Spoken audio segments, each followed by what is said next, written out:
ഹേ quotes, അപ്പൊ ഇന്ന് ഓണത്തിന്റെ 4ാം ദിവസമാണ് വിശാഖം. വിശാഖം ഓണത്തിന്റെ തന്നെ ഏറ്റവും ഐശ്വര്യമുള്ള ദിവസമായിട്ടാണ് കണക്കാക്കപ്പെടുന്നത്. രാവിലെ തന്നെ തുമ്പ പറിക്കാൻ ഇറങ്ങിയിട്ടുണ്ട്. തുമ്പയൊന്നും ഇപ്പൊ കിട്ടാനില്ല, ആകെ കൂടി തപ്പിപ്പിടിച്ച് ഒരു തൈയാണ് കിട്ടിയത്. അപ്പൊ അതിൽ നിന്ന് വിച്ച് എടുക്കുന്നുണ്ട്. ഇന്ന് ഇലകളോട് ഞാൻ ആഡ് ചെയ്യുന്നുണ്ട്. ഇന്ന് 4ാമത്തെ ദിവസം ആയതുകൊണ്ട് തന്നെ നമുക്ക് 4 കളേഴ്സ് ആവശ്യമായിട്ടുണ്ട്. അപ്പൊ അത് കളേഴ്സ് എന്തൊക്കെയാന്ന് വെച്ചാൽ violet, red, white and green ആണ്.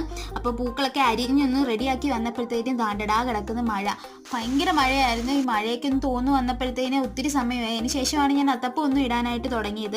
അത് മാത്രമല്ല, ഇന്നേ ദിവസമാണ് ഓണസദ്യയുടെ ഒരുക്കങ്ങൾ തുടങ്ങുന്നതെന്നും പറഞ്ഞു കേട്ടിട്ടുണ്ട്. അതേപോലെ തന്നെ വിളവെടുപ്പ്, പഴയ കാലങ്ങളൊക്കെ വിളവെടുപ്പ് വിൽപ്പനയൊക്കെ ആരംഭിക്കുന്നത് ഈ ഒരു സമയത്താണ്. അതായത് ഇന്നേ ദിവസമാണ് തുടങ്ങുന്നതെന്ന് കേട്ടിട്ടുണ്ട്. പൂക്കളൊക്കെ ഇട്ട് സെറ്റ് ആയിട്ടുണ്ട്. അപ്പൊ എന്റെ പൂക്കൾ എങ്ങനെ ഉണ്ടെന്ന് നിങ്ങൾ കമന്റ് ചെയ്യുക. അതേപോലെ ഒന്ന് ലൈക്കും കൂടെ ചെയ്യുക. വീഡിയോ കാണുന്ന പലരും ലൈക്ക് ചെയ്യാറില്ല, അതുകൊണ്ട് തന്നെ റീച്ച് കുറയുന്നുണ്ട്. സോ പ്ലീസ് ഒന്ന് ലൈക്ക് ചെയ്തേക്കാം. പൂക്കളം ഇട്ട് കഴിഞ്ഞപ്പോഴത്തേന് എനിക്ക് നല്ല വിശപ്പുണ്ടായിരുന്നു. അപ്പൊ ഞാൻ പോയി കഴിക്കട്ടെ. നാളെ കാണാം. Bye bye. ഇപ്പോഴും ലൈക്ക് ചെയ്തിട്ടില്ല, ഒന്ന് ലൈക്ക് ചെയ്തേക്ക്.